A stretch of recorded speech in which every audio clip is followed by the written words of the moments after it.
yaa ngi en direct sur Salam TV ñu ngi lay nuyu di nuyu waa commune Tassette waaye di nuyu fan nga ñuy wuyoo tey di Kër Makumba di nuyu kilifa yi Mamour ñu bàyyi la nga nuyoo téléspectateur Salam TV. asalaamaaleykum wa rahmatullah. Abdou Salam maa ngi lay nuyu. di rafetlu émission bi macha allah. di nuyu le premier magistrat monsieur le maire Mamadou Thiaw. di nuyu toute l'équipe municipale. di nuyu commune Tassette yëpp di nuyu aussi waa Kër Makumba yëpp maa ngi leen di nuyu. di nuyu waa Tassette aussi bàyyiwuma kenn dal 59 villages 67 amoo yi ci commune bi yëpp maa ngi nuyu ñëpp kenn ku ci nekk. di nuyu les xalif généraux yi fi nekk yëpp di nuyu ñëpp di ziare ñëpp. Abdou Salam bisimilah. jërëjëf maa ngi lay fàttali rek maa ngi feggoo ak sama doomu ndey Moustapha Sène xam naa dina la nuyu ci kanam incha allah Mamour ginnaaw bu ñu la nuyuwaat aussi équipe municipale bi yëpp di rafetlu seen liggéey tey ñu ngi leen waxtaanee rek li nga xamante ne mooy suñu gox di Tassette ak li ci aju waxtaanee li nga xamante ne mooy li nga xamante mooy moomelu askan wi moo xam ci wàllu ndox wàllu éclairage ak lépp li nga xamante ne rek ñeel na commune bi moom lañ doon waxtaanee di la fàttali aussi ànd nañu ak kenn ci ñi nga xamante ne mooy ndaw ñi fa nekk di yëngu ci wàllu politique muy Doudou Dione bokk mouvement si la bokk waaye bokk ci Diomaye président moom lañ tàggatool léegi tey boo naroon defal rek xayma ci li nga xamante ne moom la xam naa du ci xëj jët mais en tout cas résumé ci la nga xamante ne tey ci askan wi soxla nañ ko ci wàllu ndox ak wàllu courant yan xayma ngañ ci résumé dañ lay bàyyi nga résumé le temps li nga bëgg a résumé ci wàllu leeral yi ci jafe-jafe ndox mi balaa ñu ciy soobu ndox ak wàllu courant. waa jërëjëf tey dañuy kontaan parce que émission bi nga def nii yaakaar naa ne dafa bokk ci émission bu am important. boo xam ne commune bi lii lépp dañ koy xaar. di koy déglu. tey boo ñu waxee ci wàllu ndox ci courant ak courant ci commune Tassette. ci magistère monsieur le maire Mamadou Thiaw ak équipe municipale am nañ ci liggéey. dañ ciy sawar. nañ xam ni monsieur le maire avant muy nekk maire. li mu njëkk a def. en 2014. avant muy nekk maire moom. may na 300 branchements sociaux ci commune Tassette. 300 branchements sociaux. yan dëkk boo xoolee nag bi mu nekkee ci magistrat bi ak léegi. yan dëkk def nañu ñun ci biir commune Tassette plus de 1000 branchements sociaux yoo xam ne ñun noo ànd. yóbbu ko ci dëkk yi. li may wax 51 villages yëpp ni ngi may dégg 67 amoo yi ni ngi dégg. yóbbu ko ci dëkk yi.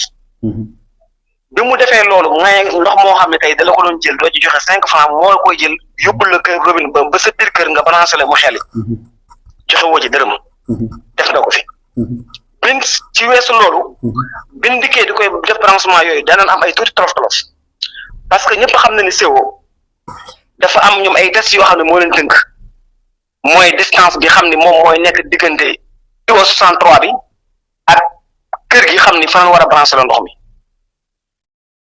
yaa ngi may dégg. bu baax léegi bu ëppee ñoom plus de 30 mètres doon ko jël en compte dañ doon lànk bi xam ni bi nga xamee problème yooyu rencontré nañ ko sur le terrain mu bari lool dañoo retourner rendre compte le maire mu ni maintenant ce que je vais faire damay def li ñuy def addition d'eau. def too li xam ni siw ñoom noo ko waroon def muy too 63 boobu noonu. ñëpp xam na ni ñoom noo ko war a gas mu jige askan gi fii xam ne ñoom egguñu fa maire moo ko jël ay kilomètres yóbbu fa ndox mi ba mu egg ci dëkk yooyu ak amu yi xam ne sori woon na leen ba mun noo am ci branchement yi wala branchement yi xam ne kër yi xam ne sori woon na leen moom moo jël too 63 yi mu déwal ko fa. da ko def ci commune bi ba génn sax ci commune bi tey boo demee ci dëkk bi ñuy wax Njagañaaw. fële Narga. da ngay gis foofu ni parce que 1 kilomètre 500 yoo xam ni pour yóbbu fa ndox mi bindikee di koy sollicité fii dafa def 1 kilomètre 500 addition d'eau mu doog ndox mi doog a mën a egg foofu pour ñoom ñu mën a am ndox. même chose na nga ko defee ci biir Tassette ba pare doo ko coordonné addition d'eau yi ba tey ji addition yi dem na plus de 1000 branchements sociaux yoo xam ne def nañ ko ci commune bi. électrification bi nga ma laajat. ci wàllu courant bi. courant bi. ñëpp xam na ni Mamadou Thiaw bi muy toog fii ci commune bi. ñett dëkk nañ doon wax ci courant. Tassette olof Tassette séeréer ak benn parti ci Thiénaba muy Thiénaba olof. waaw. bi mu nekkee en 2014 ak léegi ci tête commune bi. ñëpp xam na ni branchement sociaux yi bari na lool ci commune Tassette. kii astafurlah électrification bi bari na lool ci commune Tassette. tey buñ ko doon jël dañuy wax plus de 80% def na ko ci électrification ci village sa lan moo ci gën a neex mooy tey ji ci commune Tassette amul benn village boo xam ne mën nga ko tudd boo xam ne amagul courant boo xam ne nekkul ci programme. Ok programme bi. amul benn village boo xam ne mën nga ko joxoon ni village bii mën nañ ko tudd boo xam ne village bi nekkul ci programme. bi ñuy tàmbali am na dañ doon yàq ni ñenn ñi naan leen dëkk bi dafa ndaw moo tax monsieur le maire xeeb leen nangam déedéet bi ñu tàmbalee ñëpp xam na ni man Kër Macoumba laa dëkk tey Kër Macoumba tey programme ak courant ñëpp xam na ni samp nañ lamp yi samp nañ poto yi ba avancement bu sori am na ko fii li war a dem foofu ak lanterne yi ak lamp yi ñoom waa RMT Eiffage confirmé na ma ba woonu wax na ko ak Kër Dambor ak yeneen dëkk yi xam ne ñoom ñoo leen yoroon ni seen matériel assi na ba fi ma wax ak yow nii wutloo stockage fu mu ko teg matériel yi pour ñëw mën a cambri câblage ñu ngi nii woo pour ne wutale fu ñu ko stocké pour mën a ñëw tàmbali câblage yi pour mën a takk fii léegi affaire yi kon loolu koo xool nga xam ni kon liggéey bu yaatu def nañ ko ci wàllu électrification bi benn dëkk boo xam ne tey jii nekkul ci RMT nekkul PUDC nekkul ci programme PNDL bi tey boo xam ne amugoo courant ba pare nekkul ci programme amul ci commune Tassette instant bi macha allah l'objectif de bi xam ne équipe municipale bi xam ne moom lañ fixé ñoom c'est l'électrification universelle fexe ba 50 villages yi 67 amu yi benn bu ci nekk courant dugg fa sa loolu def nañ ci liggéey bu am solo parce que maire bul fàtte ni bi muy doog a ñëw bi mu commencé di liggéeyanti courant li mu njëkk a def mooy woo ay experts ni leen damaa bëgg sama commune yëpp fu nekk mën a am courant mun leen ñooñu ñoo defar carte bi ñu jox leen carte commune bi mun leen du ma woowee sama argent yi mu Seydou Ndiaye danaan Kër Mbay du ma woowee keneen danaan keneen du ma woowee keneen damay keneen léegi damaa bëgg man Tassette yëpp am courant mooy sama objectif ni ko monsieur le maire doo bëggee loolu am da ngay jël courant bi nga centré ko nga jël 4 axes yi nga sànni benn mu dem ba Mbousnar nga sànni benn côté mu dem ba Kër Malamine Kër Ndiogu Kër Malamine nga sànni benn côté bi mu dem ba Sipana du ko defee nag ngay def ay extension muy ñëw di wàcc ok mais boo jëlee courant bi nga jël zone Xaban kese nga def village yëpp boo bëggee dem zone Mbousnar day métti boo jëlee courant bi nga def zone Sipane yëpp boo bëggee def pour ndof ak faleen day métti moo taxoon mu jël départ bi courant bi mu sànni ko mu dal ci dëkk yëpp ci limite Tassette partout ni commencé lépp xam ne projet bu ñëw rek da ngay commencé di xëcc muy wàcc pour dëkk bi yëpp mën a am courant loolu nag yàlla def na ni alhamdulilah am nañ ci ay résultats yu rëy tey nous sommes à 80% de l'électrification au niveau de la commune de Tassette. mais côté boobu est-ce que amuleen ci problème communication parce que coow li bëri woon na def dëkk bi bàyyi dëkk bi def fii nii bàyyi amoo bi mu mel ni amoon na ñu doon wax lu bëri di joytu lu bëri da dañ ñëw tëb est-ce que loolu noonu nekkul ci seen plan de communication wala boog nan la demee woon ba askan mën nañu comprendre. non si parce que daan nañ ci communiquer mais xam nga dafa am ñoo xam ni ñii dañuy dégg. ñeneen ñu aussi di déglu ñi xam ne dañuy ñëw pour yàq ak di diaboliser. parce que loolu aussi dafa yàgg ci commune bi. parce que comme que stade kese boo ko demee sax du koy tabax. am na ñu fay dem di yàq pour mu bañ a taxaw. ay doomu commune bi. tey lépp lu ñu fiy def rek am na ñoo xam ne bu ñu sañoon du am réussite. pour commune bi. sax dama yaakaar ne boo nekkee citoyen am projet yoo xam dafa ñëw ci commune bu nekk lu am solo da nga ko war a encourager mais waroo def lu koy bloqué surtout loo xam ne njariñu askan wi la ak loo mën di opposé aussi li jëm ci njariñu askan wi da nga ko war a encourager pour mu jàll tey communication bi yàgg nañ ko def yàgg nañ ci woote ay réunion yàgg nañ ci wax yàgg nañ ci kii pour mu jàll ci dëkk yi mais da ngay gis dëkk aussi mën ngeen a jigante ba pare boo leen bokk benn programme bu leen yor exemple Parijé ak Kër Macoumba laa lay jox. waaw Kër Macoumba mi ngi nekk ci programme RMT Eiffage. Parijé ndey moo njëkk a tàkk Kër Macoumba. doo xoolee njiite ngeen fële ñoom ñoo njëkk a tàkk Kër Macoumba si ñoom ñu ngi ci intervalle bi dëkk ko Kër Cheikh mën na ñëw tàkkaat ci wet gi. sa man pourtant Kër Macoumba boobu laa dëkk tey jii mi ngi doog a takk fii li mi ngi doog a ñëw matériel mi ngi doog a ñëw. parce que programme bi mu nekkoon programme bi mi ngi doog a tàmbali. parce que dëkk di nga ko dugal ci programme fekk programme boobu fekk tàmbali mënut a liggéey. waaw ki nekk PUDC foog waa PUDC wàcc ñëw démarré ki nekk Pendel foog programme Pendel démarré mu démarré ki nekk RMT Eiffage foog ñoom démarré mu doog a démarré mais tey ji li ma la mën a wax daal mu nga xam ko mooy amul benn dëkk boo xam tey nekku ci programme ci commune de Sète électrification parce que man gis naa programme bu mel noonu man la maanaam lu mel noonu tey gis naa ko diwaanu Pamène rawat na Pamène 1 Pamène centre am na électricité mais amuñu électricité loolu mu jaaxal ma lool am ñu bëri ñu ma interpellé ci lu mel noonu aussi la yan leer nga ci mën a indi. waaw yooyu noonu. doo xoolee ñu recensé nañ ko.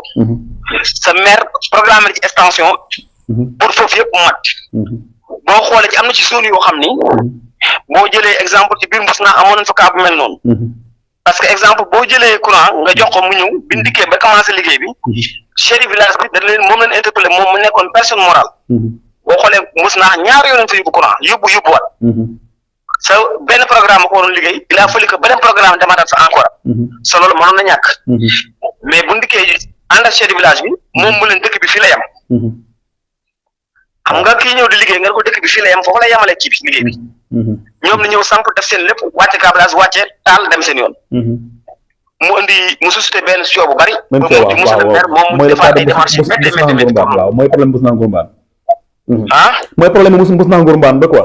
voilà xam nga loolu sa loolu moom ambition bi mooy Mbousnakh bi defoon d'une manière générale xam nga kii def courant du ni parti bi ak parti bi waaw xam nga kii sonn ki wuti courant boo seyoon dëkk ba yëpp tàkk mooy sa ndam mais aussi bu ñëwee responsable li ci biir mooy chef de village bi bu ñëwee ànd ak moom mu nekk xam nga chef de village tey ji moom mooy représentant de l'état mu ñëw teg la ci loxoy chef de village bu ñëwee dafa war a ànd ak moom mën ko fépp sans mu bàyyi benn koñ waaw loolu aussi des fois mu nekk handicap bu ndaw mais moo tax après on a changé de démarche maintenant bépp entrepreneur boo xam ne yaa ngi sur le terrain bien vrai que c'est pas facile avec chronogramme commune bi ak liggéey bi ni mu méttee ci commune bi ñëpp di liggéeyandoo partout ak les programmes de la commune mais n'empêche que dañuy def de notre mieux pour accompagner la sur le terrain pour def des corrections moom à l'instant T pour nga bàyyi bala nga faa jógee ni amaat yeneen kii yoo xam ne dañ na koy kiiyat ok léegi dañu ñëwaat ci problème ndox mi dañ la may béy ak sama naataango Moustapha Sène ci wàllu ndox mi aussi mu indi ci ay leeral am na question yu ñu bëgg a posé ci ndox mi Moustapha nuyonte ak moom. asalaamaaleykum sëñ bi na nga def. maaleykum salaam maa ngi ziar sëñ Moustapha. sëñ Mamour ziar naa la. maa ngi lay doon ziar bu bëri alhamdulilah. naka yi tey. alhamdulilah. naka waa Kër Birane wala Kër Makumba. ñu ngi fa sant bu baax. waaw man maa ngi dëkk Mbousnakh Ngourbane mooy dëkk bi dégg naa nga wax ci courant bi ba noppi mais waroon nga cee waxaale am na ci dëkk boo xam ne dafa cotiser ngir am courant loolu yëgoon nga ko. waaw mais bi nga koy yëg it. bul fàttali. allo. waaw allo oui. bul fàttali ñun bi ñuy bind monsieur le maire bi muy def Mbousnakh Ngourbane courant. waaw. bi muy def Mbousnakh. waaw. séparé wul. monsieur le maire naa musul séparé courant Mbousnakh. dafa defoon pour dëkk bi yëpp tàkk. kon loolu faute bi kan nga ko bëgg a jox waa Mbousnakh.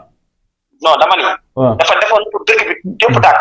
pour fàttali. le chef de village lui-même. moo waxoon ne sama dëkk fii la yem. bi ñu interpellé l'entrepreneur moom moo leen fii la yemale woon dëkkam. boobu c'est des problèmes internes. au niveau du village. le temps que nag monsieur le maire ba wut solution. pour réagir. pour régler courant boobu. doon ci def ay démarches. yéen di ngeen entamé cotisation yooyu pour dem def loolu. mais ma wax la mais cotisation bi laata moo mat na 1 an ëpp na 1 an te monsieur le maire yëg na ko mais dafa demoon ba mel ni dafa meroo ak waa dëkk bi. ci lu ñu xam parce que cotisation bi lancé nañ ko lu mat ñaari at mu doog a mat. plus de 10 millions. même maire de Ngoundiane sax jàpp na ci yëf yi mais moom daf ñoo mere woon ci li ñu gis. non. loolu monsieur le maire musul mere waa Mbousnakh. dama lay wax ne man de source yi ma jotoon mooy maanaam dafa gisoon ne ñooñu duñ ko woteel moo tax du leen jàppale ci courant bi. dama ni ma jox la un exemple boo xam ne li waral le monsieur le maire musul mere waa Mbousnakh. waaw man Kër Makumba laa dëkk.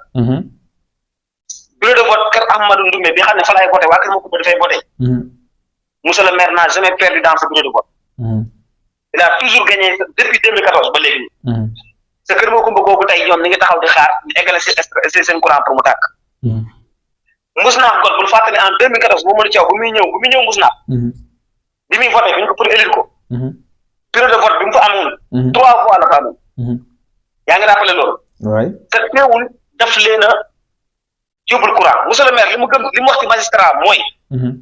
man dañ ma teg ci commune bi. ma nekk tey jiitu ñëpp.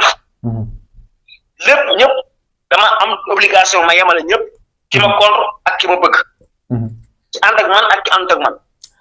xam nga wolof dafa ne nit voilà xam nga wolof dafa ne nit ni muy waxe melu noonu waaye ni muy jëfe moo mel man dama laa jox ay kii ay fin courant Mbousnakh Ngourmbane man fa laa dëkk biñ ko lancé pour ñu def courant mat na 2 at pour yëf yi mat te jamono yi lancé loolu maire yëg na ne ñu ngi koy lancé àndoon ak acteur bi Khadim Sène Bili gis nga vidéo yooyu ñu manifestation yi ñu ci daan def am nañ fa war na am 2 at yoo xam ne ñu ngi lancé pour matal xaalis yi te jamono yooyu moom mu ngi ci commune bi mu ngi yëg te moom ñëwul moo tax ma mën a jàpp ne moom am na li ci laxasu woon waaw. Moustapha Sène. Vous savez très bien que le maire Mamadou Diaw. waaw. melul comme yeneen magistrat yi. ah ok waaw nañ ci rafet njort rek waaye. dama lay jox exemple bu ndaw. sa propre commune Kër Sadaro. kii sa ma ne ci origine papam. Kër Sadaro. oui. bi mu fa bëggee tabax. Aliou Sarr dafa joxe arrêté n'est-ce pas arrêté travaux yi. yaa may dégg. premier magistrat de la commune. am na prérogative yooyu. mais léegi képp koo xam ne da nga ñëw pour jàpp ci commune bi. nekk doomu commune bi. boo ñëwee ñu ubbil na la buntu pour nga jàpp ci commune bi.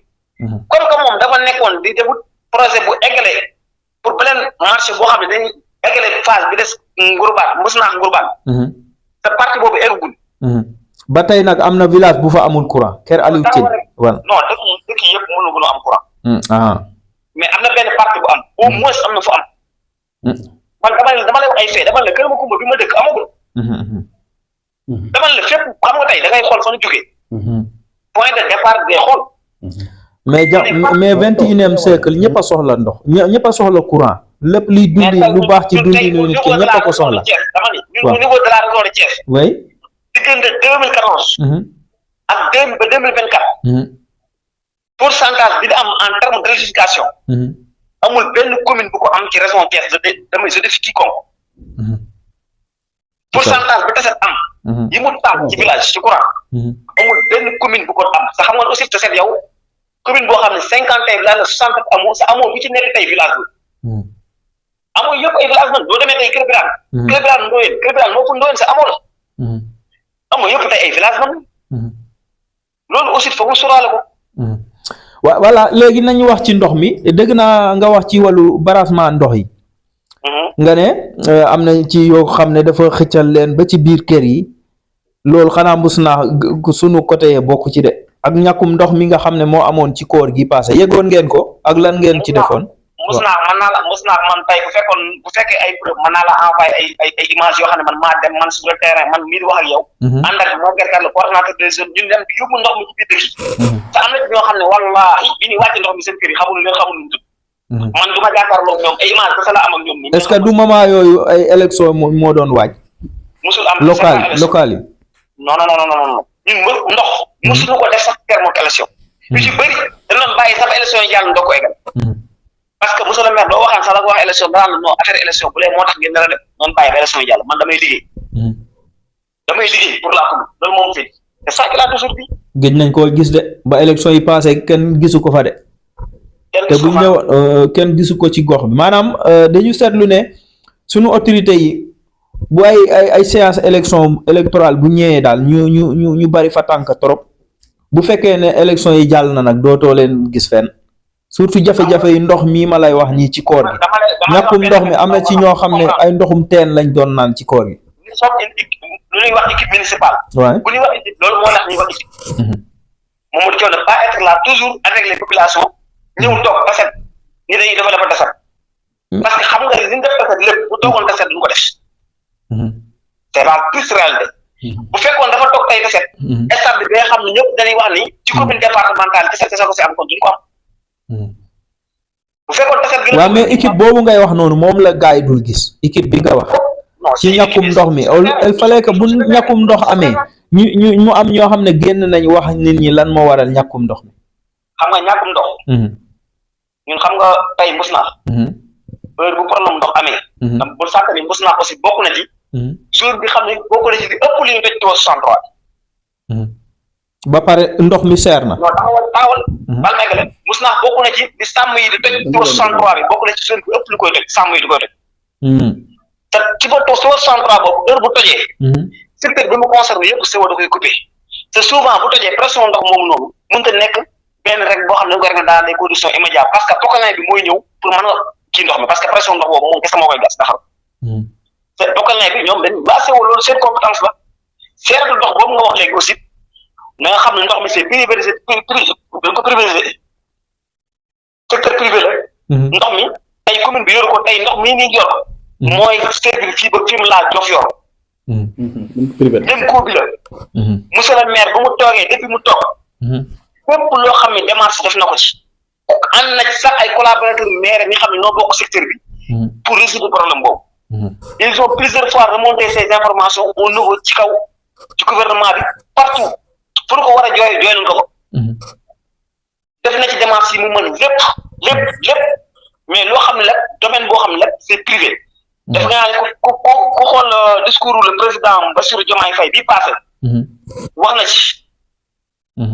ci wàllu ndox mi loo xam ne war nañ ko revoir contrat yi tout ça donc am nañu yaakaar ni ay changement dina ci am mais bu doon compétence boo xam ne commune la parce que bi ndikkee di wax demoon na ba moom en personne mu doon def des propositions pour ñoom mu def benn montant boo xam ne dañ koy verser pour ndox mu wàññi ko au niveau de Tassette mais gars yi dañ ko xamal ni ko mën ñu wàññi ndox Tassette bàyyi ndox Diofior bàyyi ndox Fimela te Tassette ak ñoom ñëpp di bokk benn ndox kon toutes les solutions yi xam ne doon ko def doon ko tapé wax dëgg yàlla dafa def ni abadou ci wàllu ndox léegi dañu dellu ginnaaw tuuti ci wàllu lampadaire yi jot nañ ay information mu ne lampadaire yi nga xam ne moom la ñu waroon a jaglele askanu commune de Tassette kii di maire Mamadou Thiaw da leen a jël yóbbu ci toolam loolu lan nga ñu ciy wax en tant que yow mi ànd ak ñoom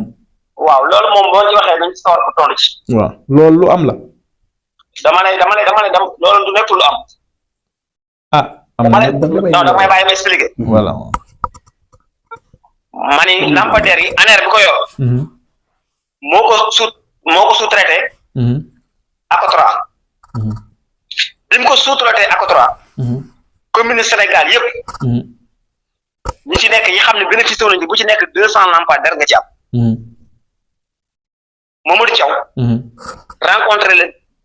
rencontré ñi chef de service Acotra ak directeur ANER waxtaan ak ñoom ñu leen Tassette dama bëgg lampadaire yi dugg ci biir dëkk bi ci biir Tassette centre yëpp parce que ndox mi parce que kii bi chaque fois lampe yi bu ñu ko taalee bu période hivernage bi lampe yëpp dañuy lakkat te Tassette dafa nekk loo xam ne mooy centre bi duñu soñoon nag ñi jàpp lañ ci ba dëkk bi leer benn yoon une bonne fois pour tout ñoom na xamal ko ni ko 200 lampadaires yi mën nañ ko mën a jox moom mu dem des négociations def ces démarches ba ñoom niñ ko non seulement lampadaire c'est pas autorisé ñu dugg ko ci koñ kaw yoon bi dañ ko war a def goudron bi wut wàcc goudron bi c'est uniquement pour les routes nationales moom mun leen nag mu dem def ay négociation ban accepté ko pour wàcce ko ci biir dëkk bi dañ ko wàccee ci biir dëkk bi ba mu leer ba biir dëkk bi leer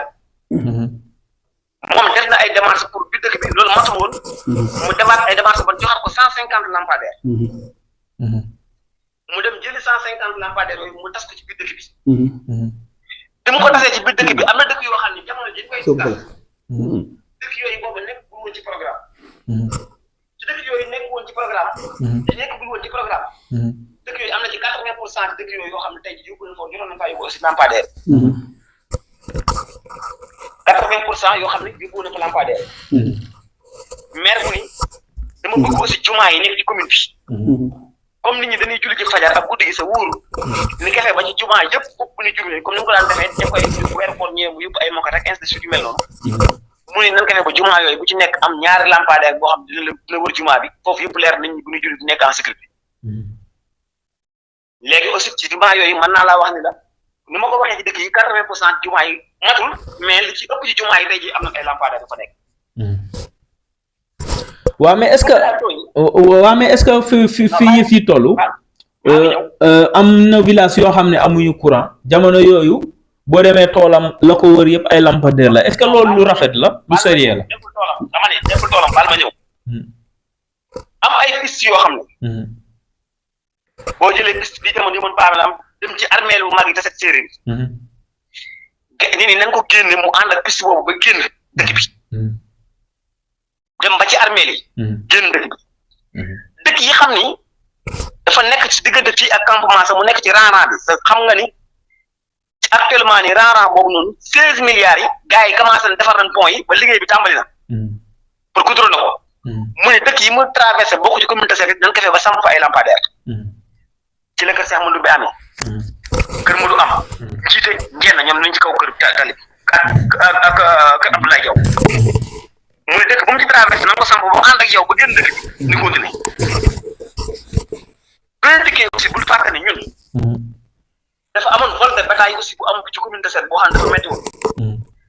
te képp ku sàccoon wala dara jur wala dara. forêt classée bi moom mu ci ngay jaar pour rëcc pour doxalu national bi pour dem. askan wi aussi ñu ci bëri bokkoon na ci interrogation yi ni ngeen kefe ba loolu mën a jàppale bi route nationale boobu foofu leer nañ ko def.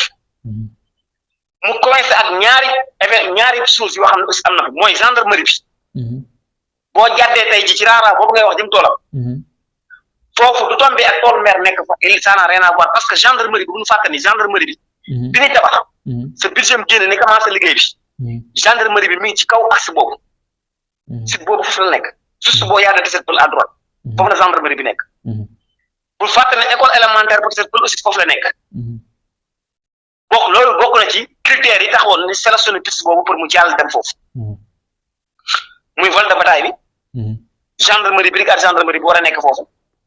ak yooyu tey mais la tombante bu ñu choisir benn côté boo xam ne lampe dafa war a jaar. mu tombante ak toolu monsieur le maire nekk ci secteur boobu. loolu war na mën a andi prix bu bari.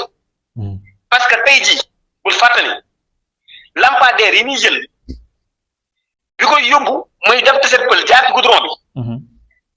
am na périmètre maraîchage boo xam ne parel baa bi ngi foofu. waa Tessette Pël yi dafay liggéey.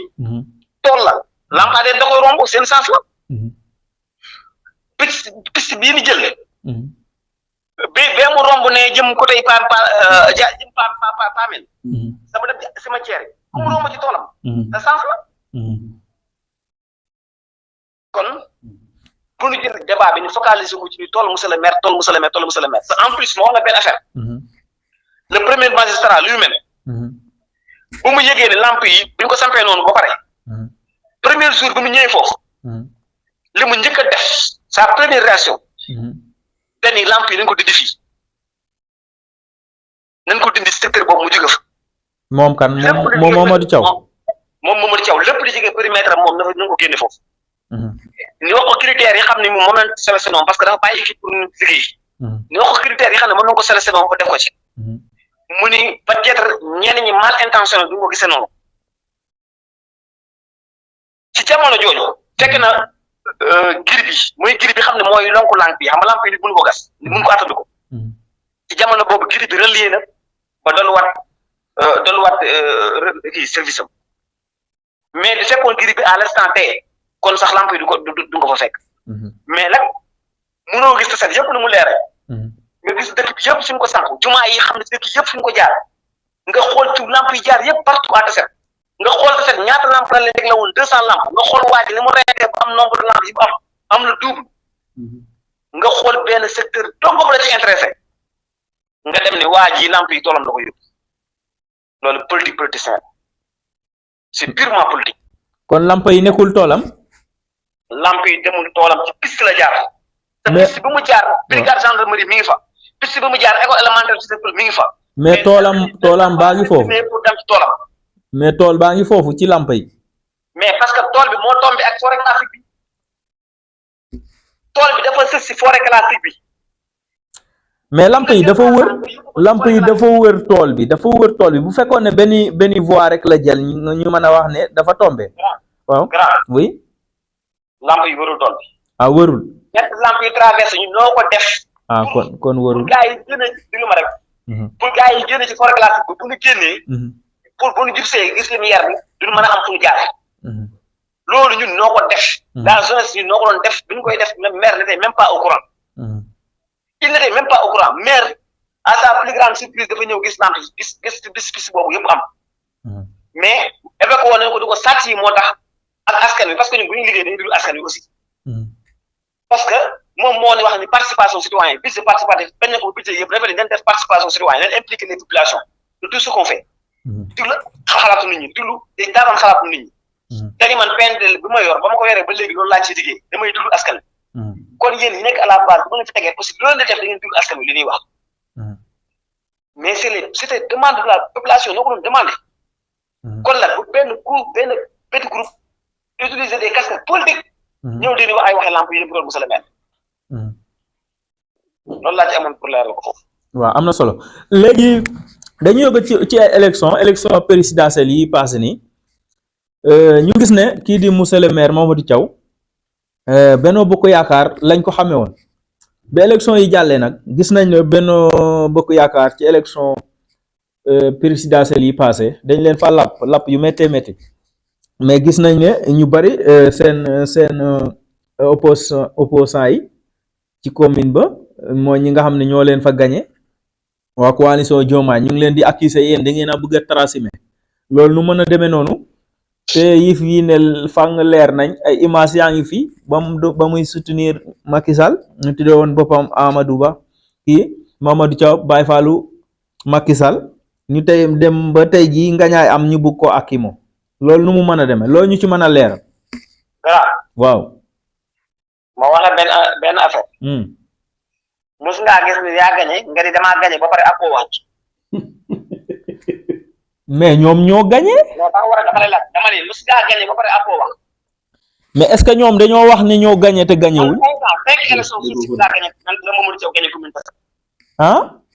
ma ne 5 élections successives la Mamadou Thiaw gañe commune Tassette. waaw mais bii da koo perte. taxawal a mekkale taxawal. waaw. Mamadou Thiaw mosul gañe commune Tassette ba pare ak koo wàcc.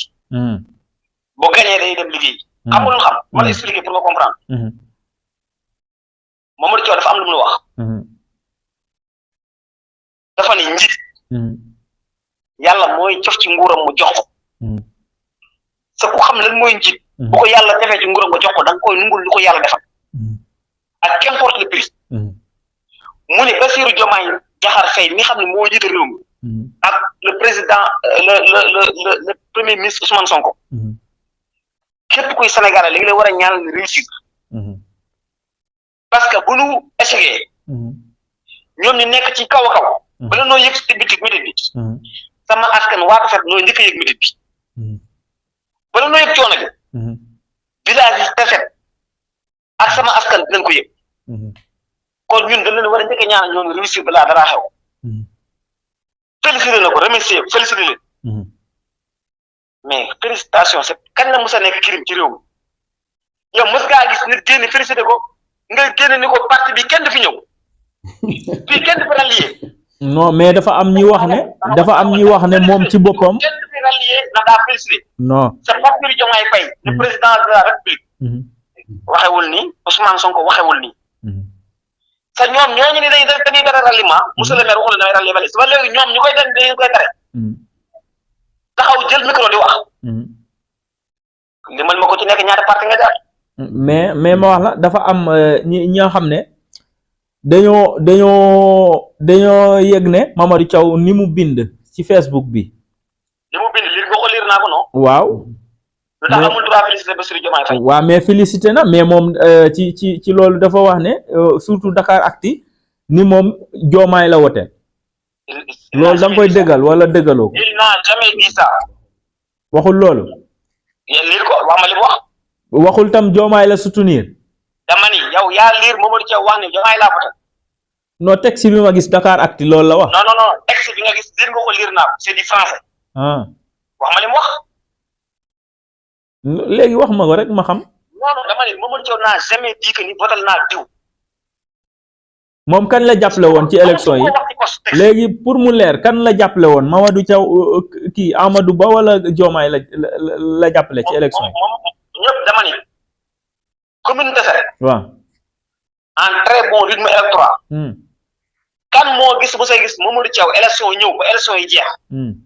demu ci dëkk yi campagne. kon bii passé campagne. non dama lay laaj est-ce que mos gis nga Mamadou Thiaw bu dem ci dëkk yi.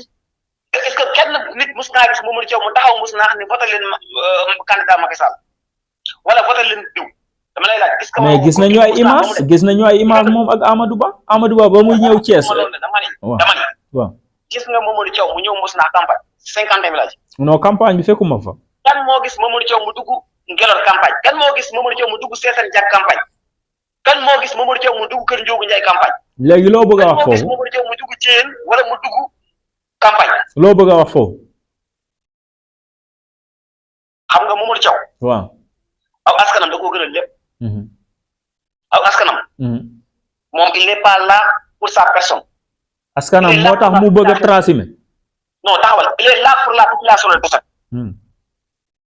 le jour que Amadou Ba waree ñëw fii à Tassette ñëpp gis nañ ko. Tassette waaye toog xaar ko. pour déglu ko ba xam lan lay wax ak waa Tassette.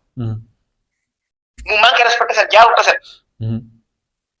ñu toog di koy xaar mu teggi dem Mbour. est-ce que loolu bokkoon na ci programme am.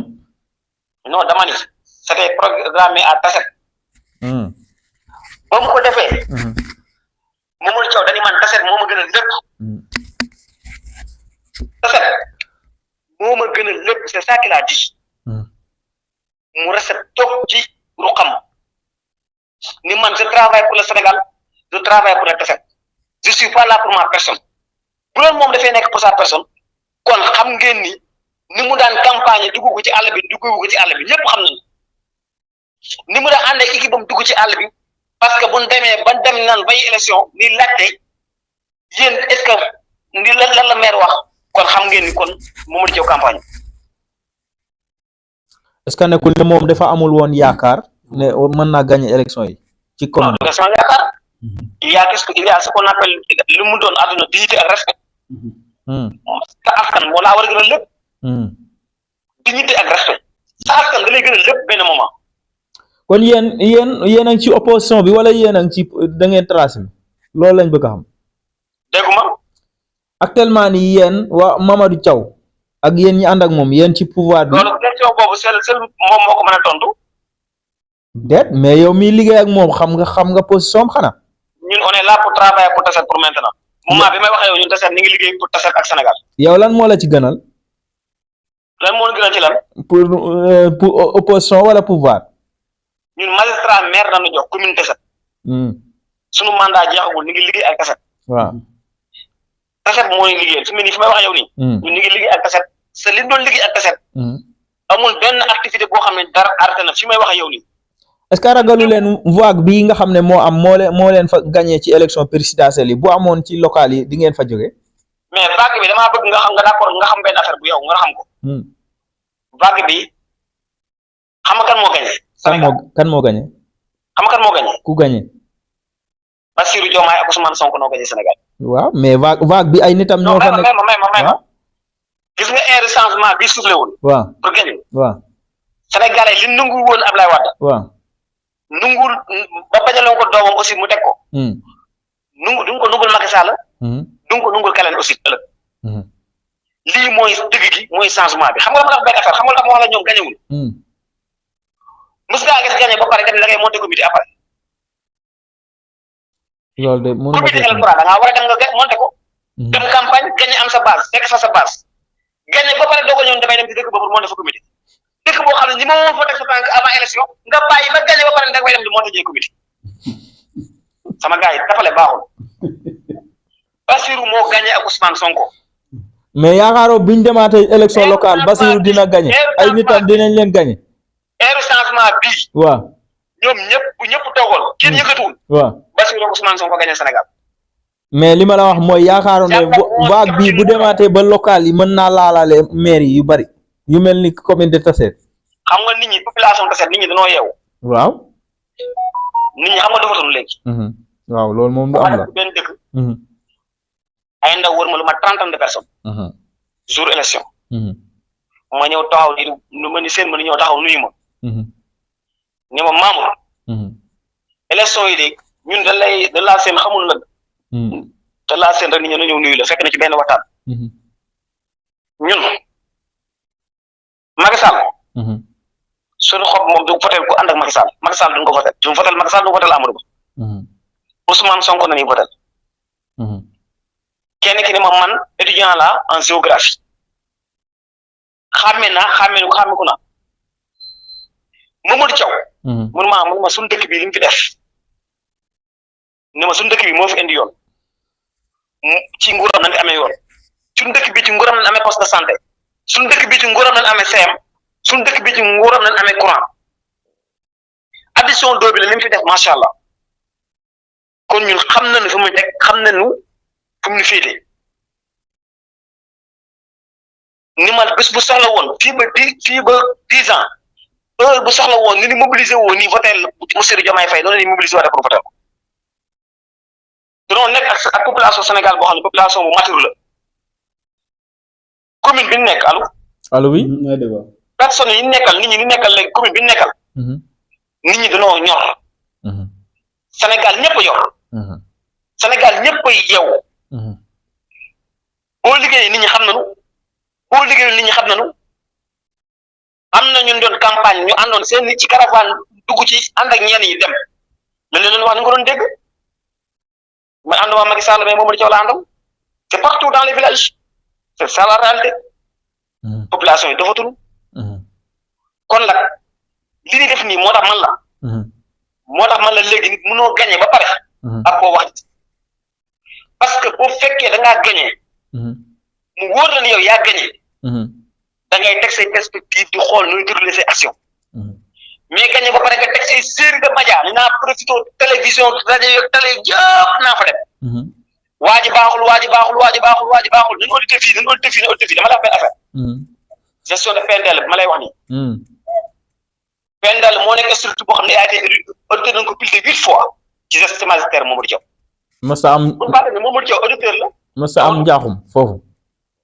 musul am njaaxum chaque année moom mooy pare déposer ay rapport am xaar leen ñëw audité ko kooku dafa xam ne administration am na ñu taxaw ñaan Mamadou Diaw amul bac noo mën a amee doctorat sa amoo bac Mamadou Diaw bac seel am li si limaamu laay la génn dem na vérifier les archives te kooku di wax moom bagam ba mu am ba ma dalee am bac man ba muy am bac man mii di wax ak yow bu leen Mamadou Diaw xam nga fan laa nekkoon école élémentaire boo amoon xam-xam ba léegi mu ngi liggéey boobu ba léegi mu ngi semé benn yoon la mos a liggéey ci Mamadou Diaw la woon. yaa ngi attaqué de koo bëgg a wax ni Tidiane Diop ngay waxal wala.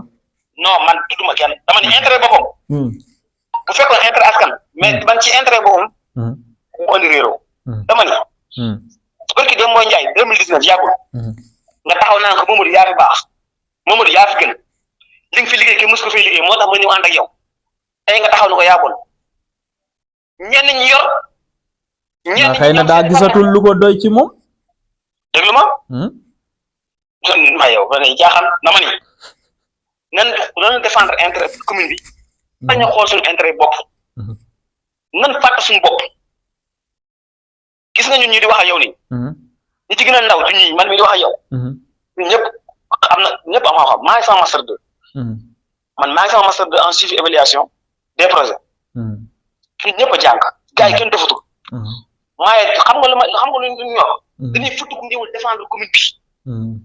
dañuy futt ku ñëw di liggéey commune bi di nekk ci àll bi dañuy war a nekk ci bureau climatisé yi ni wutee excuse ñëw fii di sonn ndax commune bi.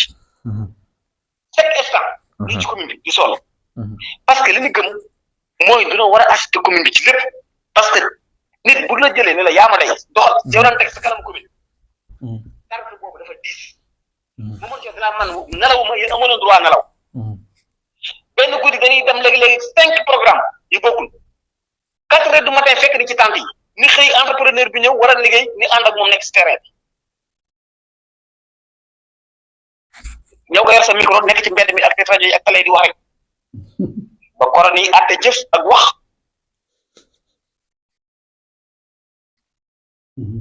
jërëjëf merci Mamour. ma dolli la ci la. oui. may alerté ñëpp ñu koy taxawati ñu koy jiñ sàcc dinañ na taxawati pour tontu leen la am na ko def vidéo ni sàcc la Mamadou Thiaw mosuñu ko jàpp mosuñu jàpp mbokkam ci sàcc moom mi wax sàcc moom lañ jàppagul sàcc mais ay coowal suuf am na ci ay dossiers yu bari de.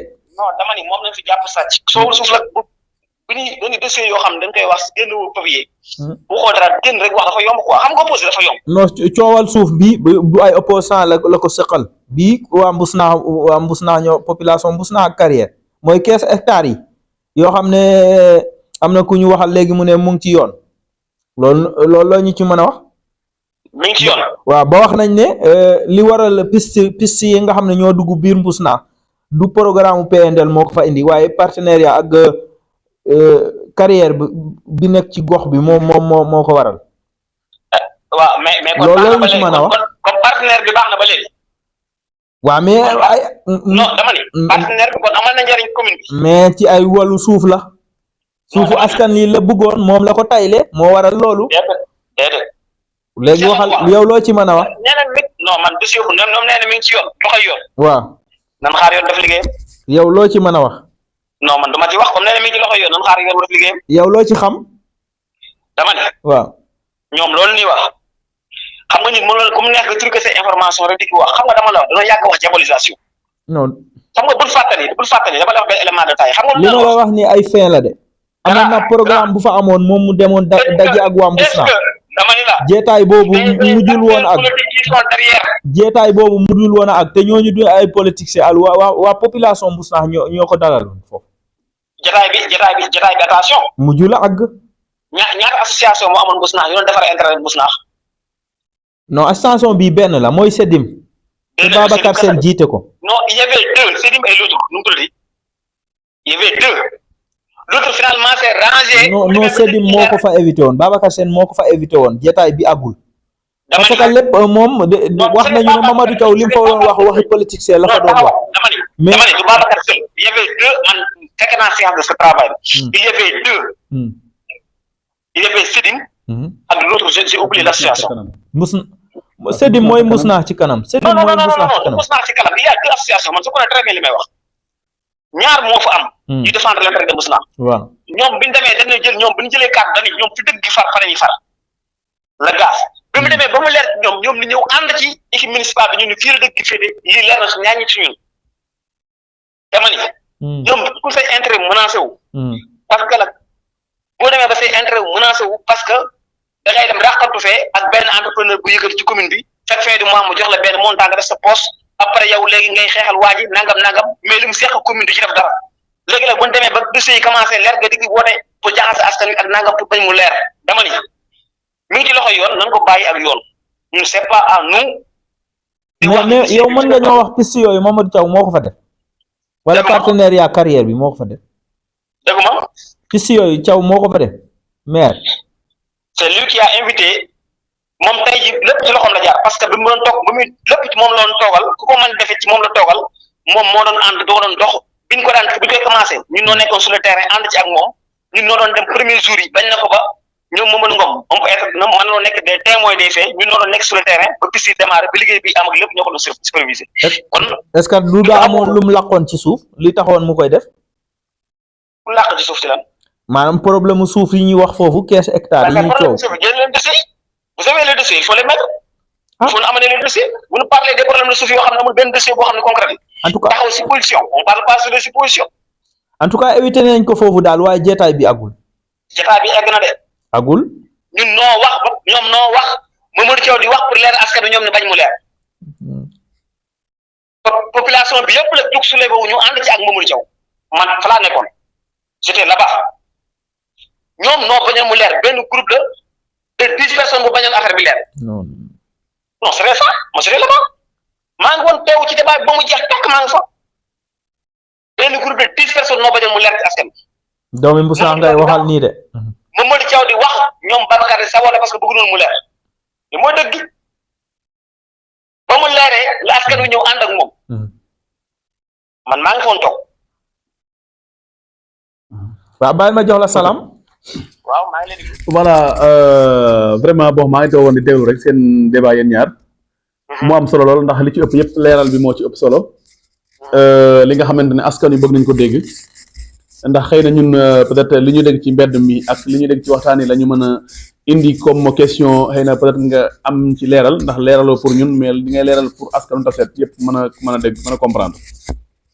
indi ngay leeral ci lampadaire yi yaakaar naa ne ñu doon wax wala boog askanu Tassette xam na peut-être wala dégg nañu li nga wax ci lampadaire yi ne nekkul ci toolu Mamadou Thiaw te bi ngeen koy def fekkewu ko waaye tam indi nga leeral ci électrification bi. xëy na peut-être liñ ci yokk rek mooy ngeen gën a jege askan wi bu baax a baax parce que comme yéen xam ngeen askan wi moo leen fa teg lépp lu ngeen gën a jege askan wi dañuy jàpp ne ñu loolu doyul ngeen di xam seen tawat seen jàmbat ngeen investir sur le terrain ba Sénégalais yi wala bokk waa commune bi ñuy xam seen jafe-jafe surtout nag wala ndox mi aussi ndax ndox mi xam nañ ne dañ ko privatiser dëgg la comme ni nga ko waxee waaye nag aussi askan day soxla bu ñu amee jàmbat am tawat am ñu ko mën a réclamer. Abdou Salam. merci gis nga ndox moom nga wax. heure bu futti woon tëj fenn wala nangam askan wu fa nekk woo nañu. ñu information yi remonté ko. le plus rapidement def ci liñ ci mën. gis nga poto courant sax bu daanoo par exemple poto bi daanoo Ndoye automatiquement dañuy woo ñu jël ko man mii di wax ak yow damay woo directement Sénégal j'ai tous les contacts la fële au niveau de la Sénégal dama leen di woo pour ñoom ñu ñëw ànd ak indi équipe pour ñëw jàpp ci pour poto boobu danger boobu nu dindi ko fa bi mu fa daanoo Thiénaba c'est comme si kon noonu lañ def poto bi créé xam tension bi daanu ci suuf diggante Thiénaba ak Kër Ndiogou da leen a woo le plus rapidement possible ñu ñëw réagir lépp action boo xam ne mi ngi au niveau de ci commune ci village yi dañuy dem tànga mënu fi tëj tàngam amul leen luñu tàngam na ci commune bi tëj du cérémonie du gàmm du dara lépp dañuy dem ci lépp léegi benn message rek laa bëgg a lancé waat boobu dama koy lancé nii rek pour ngeen xam ko récemment ki xam ne toolam naafu ngooñam sax dafa lakkoon donoo def équipe dem fekk fa lépp loo xam ne am ci commune bi dañ koy partager ak ñoom bokk ak ñoom loolu nag laa lay xamal ne moom population bi moom nous sommes toujours en contact avec les populations leneen li mooy fële ca Pameen am na lamp yoo xamante ne presque mat xaw na takku sax jamono yi takkuñu ndax ñu ngi xaar ngeen jàppale askan wa ci solution boobu noonu ci lamp yi nga xamante ne dañoo fay. xam nga loolu def nañ ko benn cahier de doléance pour xool recensé nañ dëkk yi xam ne seen lamp yi dafa lakk yëpp ok jaajëf pour jéem a xool ni ñu koy defaraate parce que lamp yi dañuy xam ne chaque hivernage aussi bu ñëwee lamp yi dañuy lakk ndox mi mooy lakk lamp yi ci bëri ba maire sax mi ngi doon wax ne nañ jéem a xoolaat est-ce que adopté benn solution parce que lampe yi am na ci kii boo xam ne coût bi dafa cher mais ni wut beneen lanterne yoo xam ne dañuy changer lanterne yëpp d'une manière générale wut ay lanterne yoo xam ne na résistant ci ak ndox meeg yëpp quoi parce que yi nga xam ne Senelec moom la defoon yëpp dafa nekk lanterne yoo xam ne souvent amul benn résistance boo xam ne courant bi ndox mi bu tawee rek souvent dafa mën a lakk lampe Pape ñu ngi lay jaajëfal vraiment ñu am mbégte rek ci disponibilité bi ak temps bi vraiment tey nañ lu yàgg ñu ngi lay jaajëfal bu baax dina wax ne aussi ñun waa équipe Salam TV mën nañ jooy suñu jooyu xool si yow ndax dafa am ñun lu ñu nangul lu am solo mooy ñun yàgg nañ bëgg am information ci yéen wala am accès ci yéen wala sax def ay émission ci yéen depuis 2 ans je prends témoin à Abat Ndongo Maguette Ka ñu leen di solliciter ay rencontre comme yu mel nii mais mënuñu ko am ci yéen aussi loolu aussi bëgg nañ ngeen di taxaw ci lu mel noonu diñ ko yombalal. waaw xam nga ñun dama lay jox rek dama lay wax ne suñu leader reflété xam nga tey. ko rek am na ku wax man leen xam nga kenn musul gis Mamadou Thiaw ci télé yi muy wax lu ñaaw. tey wax naa ko rek ma leen képp ku musul gis Mamadou Thiaw mu wax. leader politique wala kenn lu ñaaw. man nga dem ci VAR nga teg génn VAR ni VAR yaa ngi nii Mamadou Thiaw moo fa leen xas diw wala diw. parce que moom tamit daf na wax ni. man gisoo leen ma ci télé yi ma nekk di xas gisoo leen ma ci télé yi ma nekk di wax guddeeg bëccëg suba ngoon man li ma xam mooy liggéey yéen tamit li ma leen di conseil moom ngeen liggéey mettre leen place nekk ci kii di wax sax guddeeg bëccëg suba ngoon waaw waa léegi mais loolu aussi ñun askan wi maanaam tey maanaam comme que dañuy wax ne communication dafa métti sax dafa jafe des fois mën nga def wax benn communication boo xam da nga ko jël ci cadre defar ñu transformer wax ji yóbbul ko askan wi lay dégg mu demee leneen. ba tax na souvent ñun dañuy préférer primer liggéey bi nga wax ji. waaw mais loolu aussi ndax wax ji aussi yaakaar naa ne yéen a ciy gën a jëriñu ko askan wi ndax day am ay lente yoo xam ne ñun saa bu ñu sollicité rek peut-être am na point boo xamante ne éclairage lañ ci jublu xam nga mënoon nañ toog rek takk suñu rajo maanaam day di wax lu ñu xamul. comme tey jii ni ñu def nii tey c'est un plaisir tey ñu dugg ci débat boo xamante ne ñu maîtriser wuñ ko wala boog xamuñu sax les tenants et les aboutissants nga ñëw nga leeralal ñu ko maanaam tey ñun ñoo bokk lépp tey ma war ma man di wone li nekk Ngoundiane wala boog may wax ci nekk Ndiaganiao te manum aw ma benn collaborateur wala aw ma opportunité wax suñu commune exemple je me rappelle que ci daaw taset laa yendu fala añee ci docteur Diop uniquement j'avais un rendez-vous avec l'équipe municipale pour entretien mujjul aboutir fala yendu ba ngoon jot ñibbi amul aboutir sa man toujours li ma lay wax information yi ma lay jox à tout moment c'est vérifiable c'est vérifiable parce que les documents sont là xam nga man duñu bëgg nañu wax yoo xam ne dañ koy sànni ci ngelaw rek parce que ñoom mooy ko man dama am habitude lépp lu ñuy wax ñun dañuy bëgg suba boo nu laajee foo ko teg di gën a gis ko tegal la parce que loolu aussi dafa am importance ok parce que dikk di wax rek ci ngelaw li bëgguñu ko mais en tout cas dañuy remercier encore une fois merci ci yow tamit aussi ci li nga jël temps ci ñun pour jéem a xam aussi problème yi xam ne dañ koy wax pour ñu mën koo am temps pour mën ko leeral lii aussi grand plaisir bu mag la mais na nga xam ne grand commune bi am na fu mu nekkoon démb ko jeexal mais ku xamoon commune Tassette démb xam ko tey xam ne changement bu bëri am na Tassette xam nañ ci dara il y a changement bu mag a mag moo am commune Tassette tey jii bu marché amee tey terrain bala nga dem fa nga xool jaaykat yi waxuma la dara économique bi nit ñi lu waay yor yóbbu ko terrain da ngay jaay dañuy toll foo xam dañuy laaj naan marché yi war naa gaaw commencé population yi lu ci njëkk a centre seen bopp nit ñi aussi buñ fa dikkee képp ku fa ñëw naw nga Tassette man amoon naa géri doon jógee Saly ñëw di football fii Tassette buñ ñëwee da laa ma ñëw Saly amul stade Mbour la ñuy footballé ji stade Mbour campement ngi wax bii ni gën a jigéen bon campement mu gënoon moo raw Tassette ci lu bëri bu mu koy bu njàgg mais campement tey ji dañoo dem ba ni envie ci stade bi Aliou Sarr opposition bi ñuy campagne ci élection locale yi passé seen programme mu campagne bi stade Tassette bi ci la bokkoon kon nga xam ni stade bi am na lu mu représenté ci lu bari muy ci wàllu stade bi poste de santé yi nga dem kër Ndiogu bu xool Abdoulaye Diaw nga xool CM fi maire def école élémentaire yi 5 écoles élémentaires nga dugg ko ci commune bi Tassette nga érigé ko lycée tey jii piste bii nii jëm Tassette Ndiaganiao Tassette Sandiara nga jël piste bii xam ne moo jëm gàmmaa ngi wax 16 milliards Mamadou Thiaw da cee daw ba sol ba xoox da cee daw ba xoox dem na ba ñoom dañ doon bind document moom mu signé maire campement bi signé ñoom ñaar ñëpp ku nekk signé ci ñu jël ko doo ko yóbbu pour mu yéeg ci kaw pour affaire bi mën a am importance bu am doole ba tey jii lépp génn na ba travaux yi tey jii commencé na pont yi démarré nañ ko incha allahu rabbi mu nekk mbégte mu rëy ci commune Tassette kon yooyu yëpp bu amee ci commune bi kon grâce ak moom tey nag li population yi amoon yaakaar pour teg ko fi mi ngi ciy def lu mu mën ak lu mu mën waaw ci domaine yëpp la vraiment ñu ngi lay jaajëfal projet majeur bi xam ne moom la bokk ci li mu projeté mooy Tassette am centre de santé ok boo xam ni képp ku feebarati am ophtalmo am cardiologue am na lépp à Tassette loolu mooy objectif monsieur le maire fi mu ne nii pour Tassette am centre de santé loolu dina am solo sa kafe na ba aussi tey ci échographie boo feebaree tey Tassette échographie bi fii 5000 francs la Tassette dafa jënd échographie sax dafa xool sax da nga ko def gratuite mais en santé dafa am ay normes yoo xam ne c'est le minimum poste de santé bi ñu waxtaanee ak ñoom loolu dañuy c'est impossible parce que en santé dafa am ay normes maire ni ko da nga ko subventionné le minimum possible tey ci échographie bi yaa ngi koy defee Tassette à 5000 francs boo demee Thiès dañ ko defee 8000 francs kon yooyu yëpp la ay avancement yu am solo la vraiment kon nag nan ñaan yàlla projet yeneen yi aboutir électrification universelle bi mu envisagé woon mu egg ci jàmm ak salaam piste yi Tassette Sipane pare na Tassette Galor pare na Tassette tey jii boo fi jaaree nga jóg dem kër Ndiogu dem kër Malane di nga jaar biir kër Mbay surtout jaaree biir kër Mbay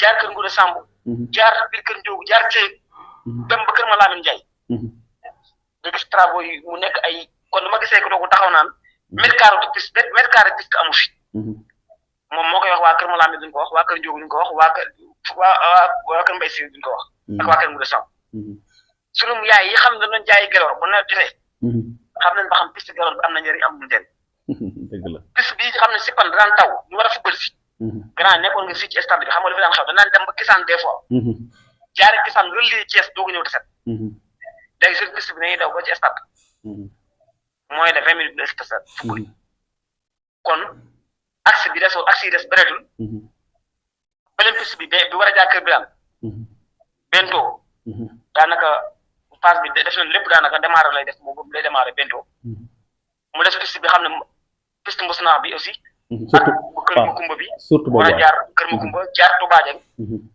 jaar Baye jaar Paris Dieye jaar Kër Makumba génn Touba Dieng dag Kër Ablaye Diaw mooy bi jaar dag goudron national bu ko defee Tassette désenclavé complètement loolu moo nekk objectif commune bi ñu ngi xaar loolu de incha allah ñu ngi koy xaar bu baax bu defee ne ñu à chaque fois buy liggéey tey tegalay yow ci PDC bi plan de développement communal bu commune bi loo xam ne ci la bëgg a def projet pour encore pour def ko sa ñëpp xam na ni moom nu nga koy waxee rek day wax ci lépp da ci moom ci participation citoyen aussi da ko fonk ba tax na day feeñ aussi même ci buy def DOB yi débat d'orientation budgétaire yi di invité tous yëpp les enseignants dañuy ñëw les xam nga ñëppay ñëw bàyyiwul kenn les chefs de village les services sociaux de base partout di impliqué ñëpp ñu participer ci débat d'orientation budgétaire pour ñu mën a acquérir le maximum li askan wi soxla ak li askan wi di bëgg ci seen commune te aussi dañuy def priorité des priorités il faut que village aussi comprendre ni dafa am lu ñuy wax priorité des priorités ñu chaque jour dañuy doxee ci noonu xam nga nag bu ñu waxee participatif après day am priorité des priorités parce que dëkk bu taxawee tey ji exemple boo wax yoon am koo xam dafa am problème mu ndox bala ngaa ligganti yoon foog nga ligganti kooku mu naan parce que naan moo jiitu yoon ko amul lu mu naan foog nga dimbali ko mu naan ba pare bala ngaa dox yoon kon dafay am bu kii ne machine wal kii ni ndox kii ni yoon dafa naa ne Abdou Salam boo doon jox kii mutum ndox moom ngay jox mu naan ba pare kon foog nit jàppale nu xam ne dëkk lépp la mën noo xëyandoo lépp damaarendoo il faut que ñu dem par priorité des priorités absolument loolu nag ñu comprendre ko noonu xam ne monsieur le maire xeebul dëkk xeebul kenn du kenn la du benn secteur bu mu xeeb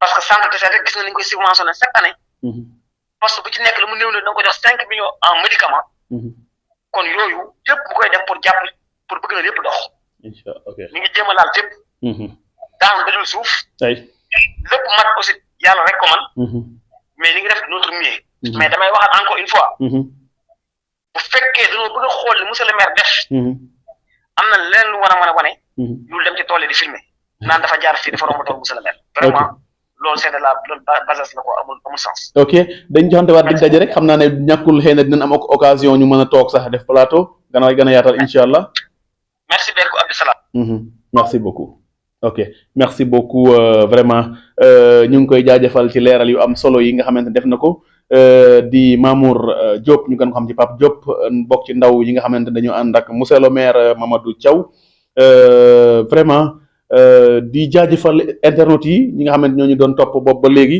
gis ngeen suñu courant bi dem na ba sax on a fait 2 heures de temps c'était pas prévu vraiment 2 heures de temps mais il faut que mu gën a équilibré mu gën a nekk loo xamante ni rek kenn ku nekk muy ñi far ci ku jégi ak ñi far ci maire bi kenn ku nekk wax ci ay xalaatam di jaajëfal Moustapha Sène mi ma àndaloon ci liggéey bi di jaajëfal mboolem ñi ñu doon topp di seetaan bàyyiwuñu kenn di nuyuwaat encore une fois la communauté Tassette di wax ndaw ñi nañu gën a farlu ba tam gën a doon benn waaw surtout gën a doon benn ngir l'intérêt de Tassette